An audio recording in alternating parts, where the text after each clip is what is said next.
একটি বাগধারা আছে যেটি হচ্ছে ঢাকের বায়া, যেটির অর্থ হলো অকেজ বা অনাবশ্যক সঙ্গী।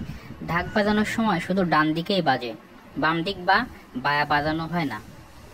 এই জন্য ঢাকের বায়াকে আপাতত অনাবশ্যক বলে প্রতীয়মান হয়। এই জন্য কাউকে অনাবশ্যক বা অকেজ বলতে হলে তাকে বলা হয় ঢাকের বায়া, অর্থাৎ সে হচ্ছে অকেজ বা অনাবশ্যক।